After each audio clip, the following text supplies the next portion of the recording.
Good morning, everyone. Humans innately love learning. This is because throughout the infinite amount of time that we've existed, we have always gone towards the direction of creating a higher quality life for us and the people around us. This is seen through the wars that we've gone through, the trades that we've done, the experiences that we've shared, and all of these distant memories and sort of weird historical events coming together, even if those people never met. With that, this has allowed us to thrive instead of survive because of this learning capability, which is why learning is so important in any society that we now exist in. If you are incapable of learning, you basically are handicapped for the rest of your life because you're always set to be at the same exact standard all the time, every single day, which doesn't show anybody why you are a valuable person. Now, with this great ability to learn, it does bring us many consequences, a few of which I'll be mentioning in today's video. But it's not about the consequences of learning itself. It's about what happens when we try to learn and we think that we've learned, but really we are being deceived into failing in the wrong way. What I mean is that you are failing in the way where you don't know you're failing and you're not trying to fail to learn the lesson. This will be clarified later in the video. So with these traps that come up, you get these kind of consequential handicaps which will prevent you from becoming a better person until you figure out that problem. And I've got my notes with me today, so we will be starting off with my first point here, and that is enjoy learning, not failure. What I mean is that you are someone who probably enjoys the process of learning. And in fact, I'm willing to say that you definitely are someone who enjoys that thing. However, when your unique learning style doesn't work properly, because in some scenarios in your life, that learning process won't fit the mold of the problem you're trying to solve. It's innate, it'll happen, you have to adjust. But the key is that you have to adjust. If you fail and then decide to run away because of the pain that it gives in the present moment, that's the problem. Because in order to learn successfully, you have to fail rather consistently. Since that failure is the only observable key which tells you, hey, this is where you can learn until you succeed. This is where you can implement different actions and different words and different ideological pinpoints until that problem is solved. Now, what do I mean by all of this? Well, you have to approach failure and understand that it is necessary for you to learn. And I wrote here, in order to learn, you must face that which is failure and accept the cruel emotion that follows. It is the short-term sacrifice for the long-term maximization of your learning. If you are incapable of understanding this trade-off, you are somebody who simply desires to have all the knowledge. With that, you will always fail because you do not have the time to learn everything at once. You must pick something specific and become a master in that category. Then you can teach your knowledge to other people and share it and provide value to society like everyone else and raise humanity as a whole with your skill set.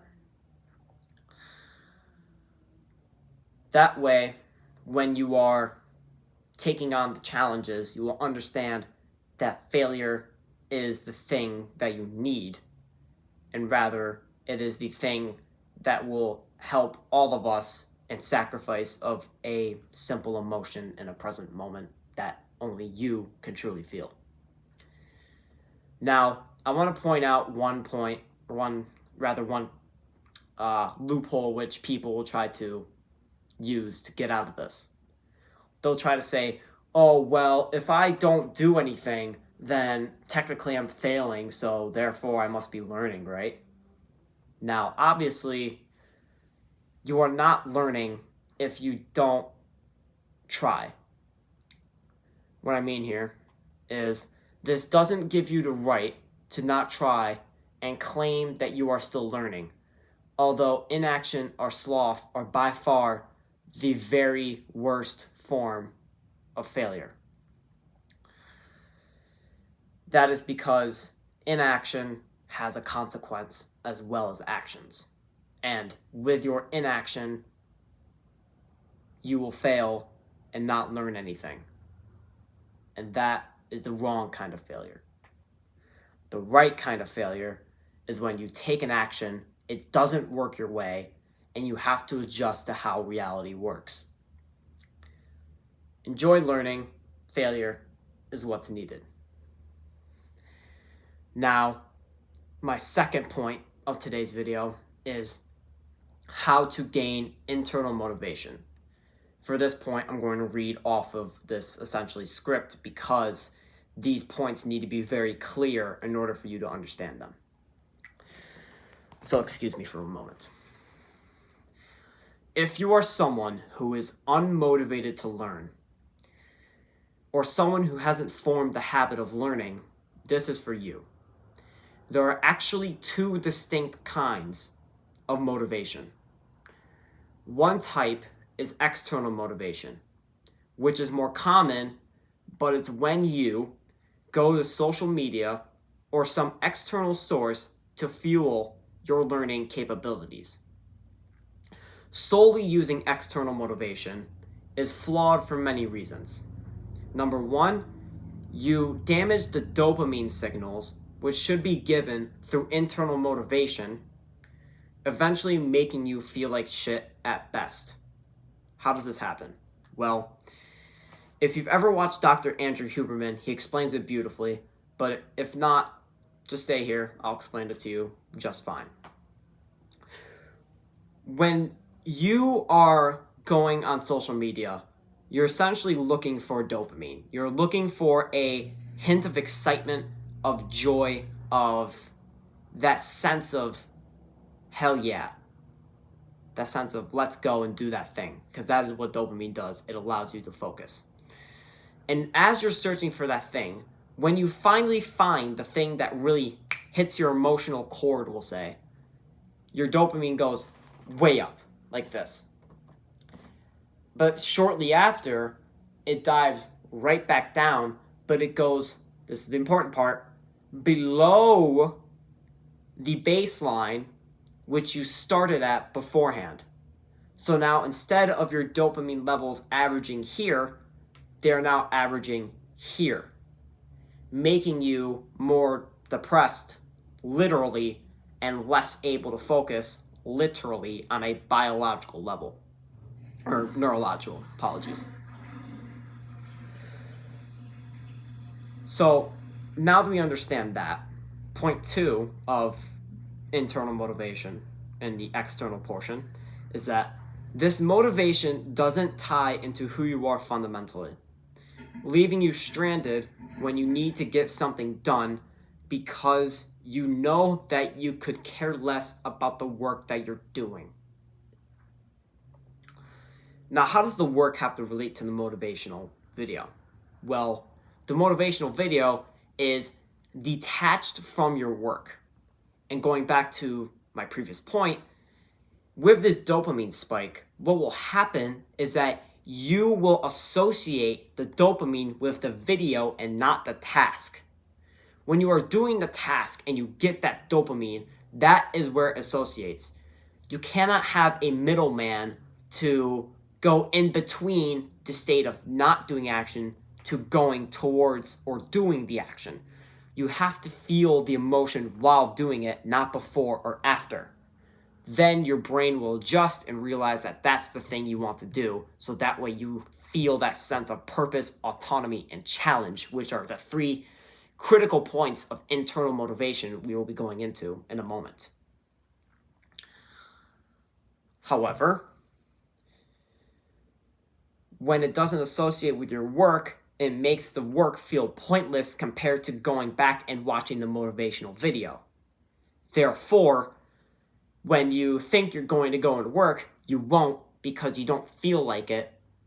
And it's not a matter of fact of pushing through that emotion, but it's rather changing your mind to say, we're not going to watch this, we're just going to do the work and feel that experience of working hard for the thing that you want the most, whatever that may be for you. And for the third mini point, the supply of this motivation will always be limited, external, despite the appearance of millions of motivational videos. External motivation is very difficult to sustain on its own long term. That is because have you ever listened to music and that one song hits and it hits that emotional string over and over and over again and then it stops? That's exactly what happens with the motivational videos. Your dopamine will spike at the same spot a few times, and then it'll be done, and you have to go surging through the internet to find something that strikes an emotional chord again. How much time do you want to waste spending on the thing that isn't even the task you want to do, and how it affects your life in such a negative way, you end up going in a depressive spiral, quite literally, of depression? Answer that question for yourself and understand that you will now be guided in the right direction. Internal motivation is different. The entire purpose of this motivation type is to be sustainable long term. And it is very easy to obtain internal motivation. You just have to know its source. And luckily for us, it comes from multiple places, the three that I mentioned earlier. First, autonomy. What is autonomy? This is the feeling of, I've done this before. It gives you the internal motivation to go do the task because you already know how. While this is not as useful as the other forms of internal motivation, especially when you're doing a new task or something that's new to your life, this shows us a benefit of forming the habit of learning, or forming any habit of rather, which is built deep in the human psyche. The second source of internal motivation is purpose. And before I go on to purpose, let me mention another thing with autonomy. Autonomy is very exponential. At first, when you're doing a new task, when you're learning it, you're going to have zero autonomy. But that's where a different form of internal motivation comes in. Challenge. So the two of them balance out very well until they both exponentially increase, because once you learn the autonomy of the basic skills, you can go to the challenge of the advanced skills. And they play with each other in a very sophisticated way where it allows you to supercharge your capabilities and really go beyond your human expectations or what you've set for yourself.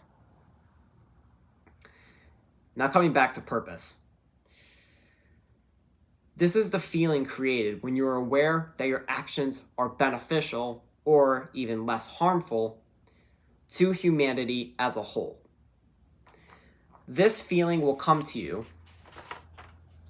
only if you are absolutely sure why you're doing your work, your tasks. Otherwise, purpose won't be of service to your internal motivation. So, how do we get this purpose, this vague kind of word that's thrown around all the time. From my experience, which is very little, but I don't want to downfall it because it is of quality for us today. This experience has taught me that purpose is, on a very simple level, something that just gives us a lot of dopamine and gives us a sense that we know it is righteous, in a sense where it kind of suits the ego, but it also gives us the opportunity to increase everyone's quality of life. At least the people around you and yourself.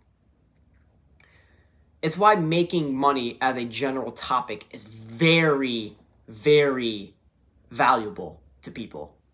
Because it plays to that sense of purpose where it's, I can solve all these problems and I can help the people around me with an abundance of money. I love this thing from a certain person that I won't mention their name, but they said, right, they're talking to this person. The other person says, well, I want to help out people. I don't really care about the money, right? I just want to do charity things, stuff like that, right? Which is great. But the other person said, imagine how many more people you'd be able to help with $100 million. Money solves a lot of the problems that people have. It doesn't buy happiness, but it solves a lot of your fucking problems, which will get you a lot of happiness in return. So, really, money does buy happiness. It doesn't buy peace, I'll say. It doesn't buy that clarity and that sense of mind that you know that you're right. It doesn't apply that. It amplifies who you are as a character. It doesn't complete you as a character. Now that we understand the purpose aspect, let us go on to our last point. You can get internal motivation from the idea of mastery, which is challenge, or becoming so good at the skill you're performing that no one can ignore you. And I kind of worded that in a way because I have this one book. It is Become So Good They Can't Ignore You. It's by Cal Newport. Good book. You should read it. It'll give you some very nice insights as of how skill is better than passion and how you should focus on a skill that is valuable rather than a passion that you may have, right? Which is very difficult, by the way, because remember, as I mentioned, people act on emotions more than logic. And oftentimes they use logic to support their emotions. So for those that claim that they work on logic, they're really claiming that they think a second step ahead before taking an action, which may not even be true. Now, with this mastery, it'll give you an understanding that it will take time and strenuous effort to achieve the status of expert or master at whatever category you go into, whether it be instruments, swimming, or hell, even watching television and eating popcorn at the same time. If you're really that degenerate, right? We could go there, but we won't because I know that you're better than that. So, now you can understand the important differences between external and internal motivation / inspiration, whichever word you choose. They both can be interchanged here, but as long as you remember these points, you'll be safe to go. Now, we're done explaining internal motivation and external motivation, and we have gone through the first trap of avoiding failure while learning. We have our last mental obstacle that paralyzes people from learning at their greatest potential.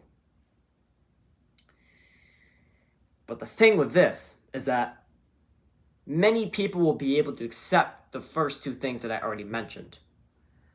However, accepting this third one will be a challenge for all of us because of the intensity it requires, as human beings. It is the difference between the average person and the very professional, high tier, top 1%, frankly.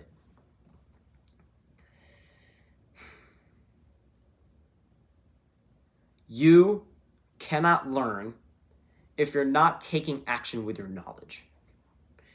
Now, that's not the trap. People know this, and they kind of reluctantly push it to the side because they know that they have to take action on what they learn in order to see the results reality gives back to them, so that way they can see what's right and what's wrong. Then, however, when they finally learn something which feels like an improvement, there is a cycle of inaction that forms. Here is what I mean. As you are someone who does this inconsistently, right? Sometimes you apply knowledge in the real world, and sometimes you just kind of hold on to it. The issue is when you hold on to it, and then you finally learn something, apply it, and get good results, there's a long-term positive reinforcement cycle, meaning you'll do that thing again because it gives you a reward in your mind, that if you wait to apply your knowledge, if you wait and wait and wait until one moment and then you apply some knowledge with some accuracy and you get lucky, then you'll wait and wait and wait and wait and wait to do it again. The problem is that time cannot be refunded. You cannot get that time back. So you have to take action on all of your knowledge. Otherwise, what will happen is that you will believe that you are taking action and you will believe that you are solving your problems, but in reality, you're not doing anything at all. And you're just sitting there mentally masturbating is usually a common term reference to this.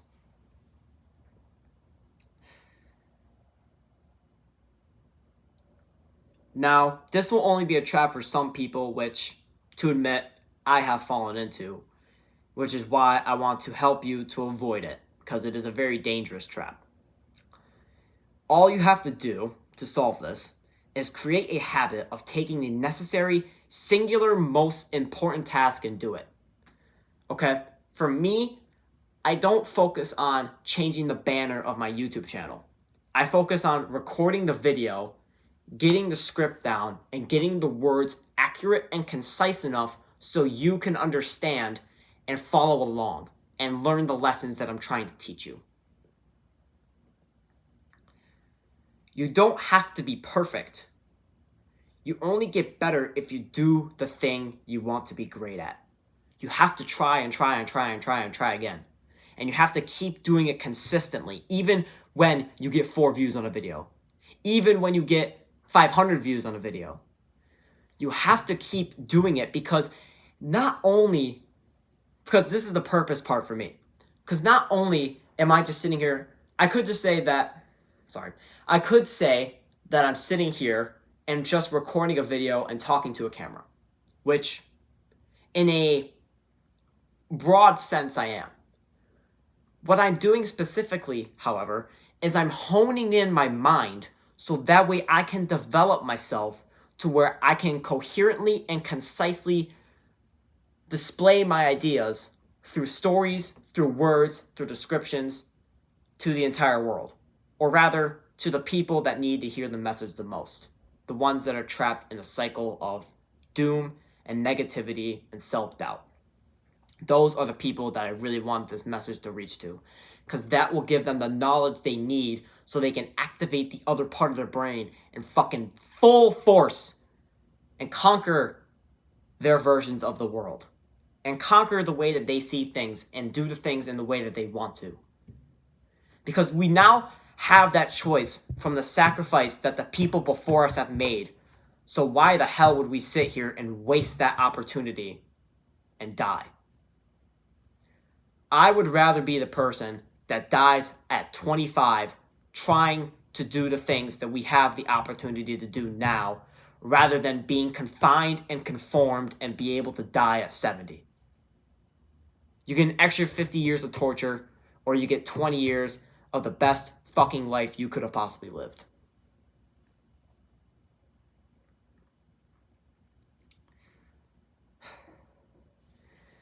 Now, I'll admit, these are just some of the learning traps you're going to experience during your process of mastery in anything. Heed my word, and you will get the skill or result you want much quicker. But I promise, it will not be easy. And with that being said, if you have made it all the way here, I want to say thank you for taking your time and your energy to listen to me describe to you traps to avoid while learning that will hopefully give you a stronger direction into how you're supposed to learn and how to optimize it so that way you can become the best version of yourself with the maximum mental capacity that you're capable of, and then break beyond those barriers and learn new things. And as always, we're here to help you help them. And by the way, if you didn't click off the video yet, which is good for you, go like and subscribe for me, please, because, well, I mean, that's how I grow my channel, and I don't have paid ads, so I need organic traffic. Please share this video with somebody that you feel would need this type of information. That'd be fucking amazing for me. So thank you, and I'm gonna head out now.